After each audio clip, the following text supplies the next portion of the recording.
नमस्कार, मैं हूं संजय शर्मा। आप देख रहे हैं 4PM न्यूज़ नेटवर्क।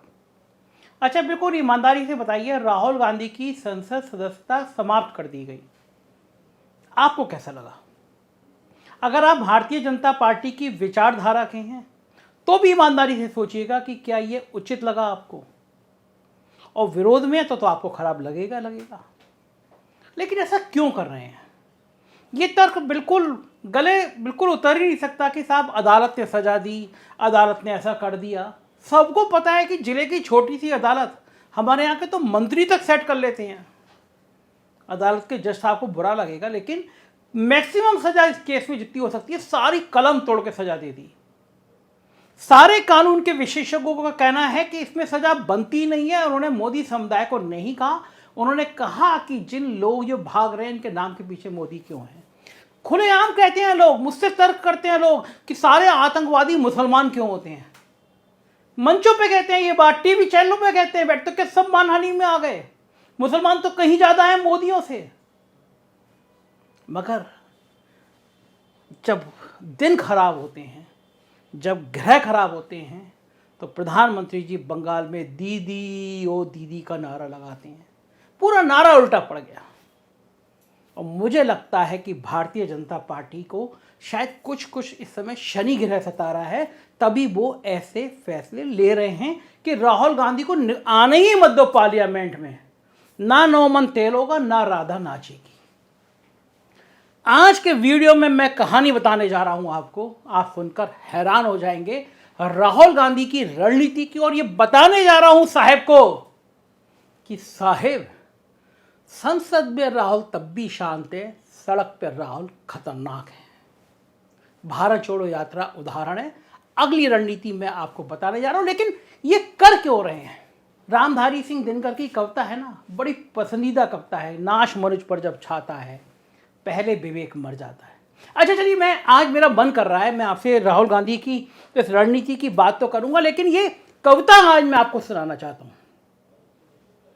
कविता कौरवों के और दुर्योधन के ऊपर लिखी गई कविता है, रामधारी सिंह दिनकर की, और मेरे जीवन के श्रेष्ठतम कविताओं में से एक है। अब ये मत कहिएगा ये आज के संदर्भ में मैं सुना रहा हूं। हालांकि आप संदर्भ में ले जाना चाहें तो आपकी मर्जी, मैं कविता सुना रहा हूं, संदर्भ आप जोड़ते रहिए, चाहे इस घटना से या और किसी घटना से। वर्षों तक वन में घूम घूम बाधा विघ्नों को चूम चूम, से धूप धाम पानी पत्थर, पांडव आए कुछ और निकर। सौभाग्य न सब दिन सोता है, देखे आगे क्या होता है। मैत्री की राह बताने को, सबको सुमार्ग पर लाने को, दुर्योधन को समझाने को, भीषण विध्वंस बचाने को, भगवान हस्तिनापुर आए, पांडव का संदेशा लाए। दो न्याय अगर तो आधा दो, पर इसमें भी यदि बाधा हो तो दे दो केवल 5 ग्राम, रखो अपनी धरती तमाम, हम वहीं खुशी से खाएंगे, परिजन पर असिना उठाएंगे। दुर्योधन वह भी दे न सका, आशीष समाज की ले न सका, उल्टा हरि को बांधने चला, जो था असाध साधने चला। जब नाश मनुज पर छाता है, पहले विवेक मर जाता है। हरि ने भीषण हुंकार किया, अपना स्वरूप विस्तार किया, डगमग दिग्गज डोले, भगवान कुपित होकर बोले, जंजीर बढ़ाकर साध मुझे, हाँ दुर्योधन बांध मुझे।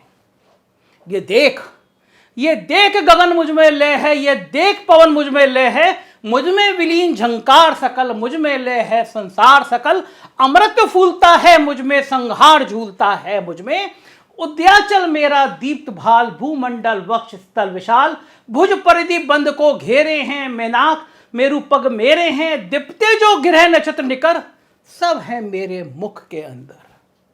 दृग हो या दृश्य अकांड देख, मुझ में सारा ब्रह्मांड देख, चर अचर जीव जग छर अछर, नश्वर मनि मनुष्य सुरजीत अमर, शत कोटि सूर्य शत कोटि चंद्र, शत कोटि सोरित सर सिंधु मंद्र, शत कोटि विष्णु ब्रह्मा महेश, शत कोटि जिष्णु जलपति धनेश, शत कोटि रुद्र शत कोटि काल, शत कोटि दंडधर लोकपाल, जंजीर बढ़ाकर साध रे, हाँ हाँ दुर्योधन बांधने।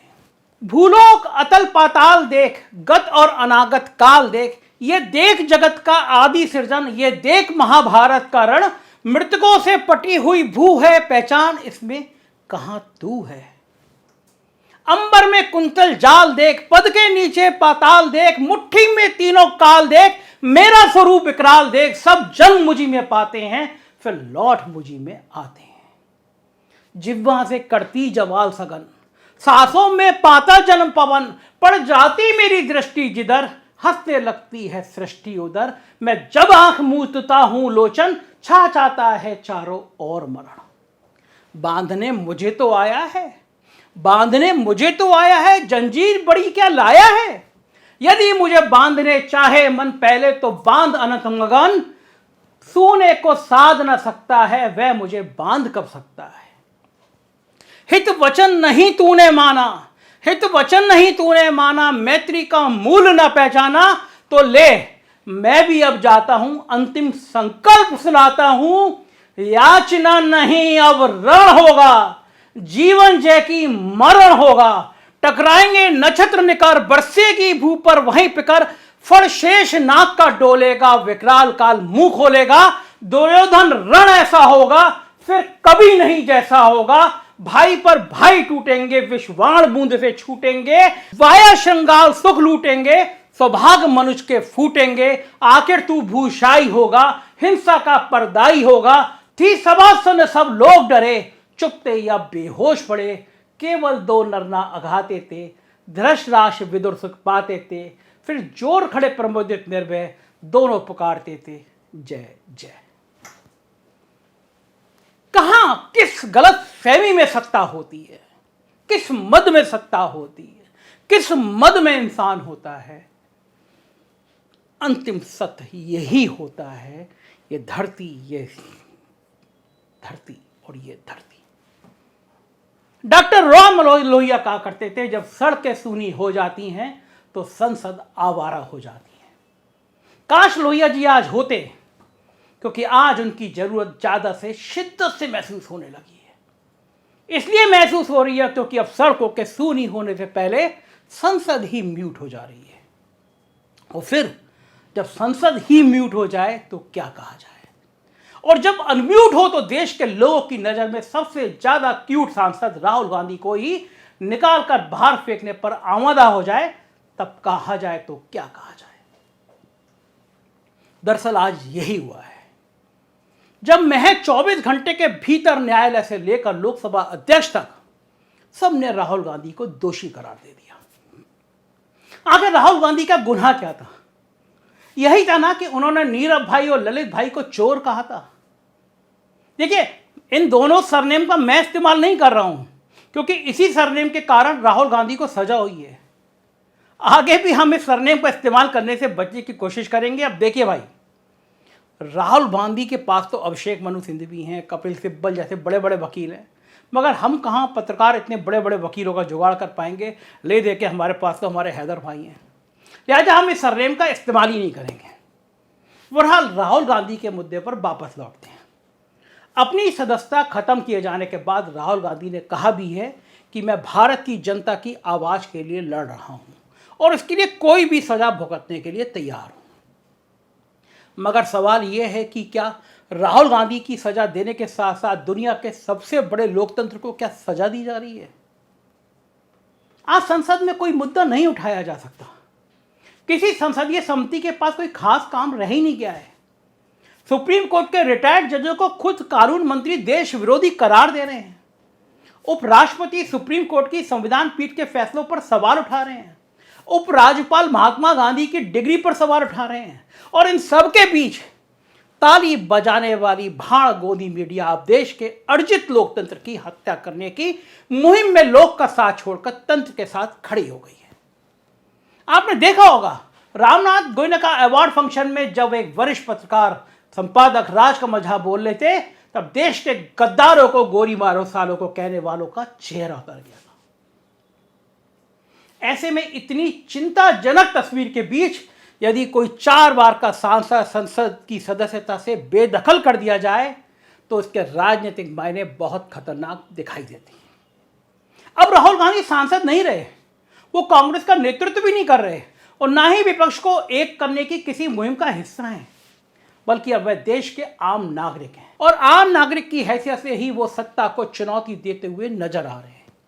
मगर सवाल यही है कि राहुल गांधी एक ऐसे समय में जब लोकसभा चुनाव में सिर्फ 1 साल का समय बचा है, आखिर कर क्या सकते हैं? तो याद रखिए, लोकतंत्र में 1 साल तो छोड़िए, 1 महीने का समय बहुत होता है।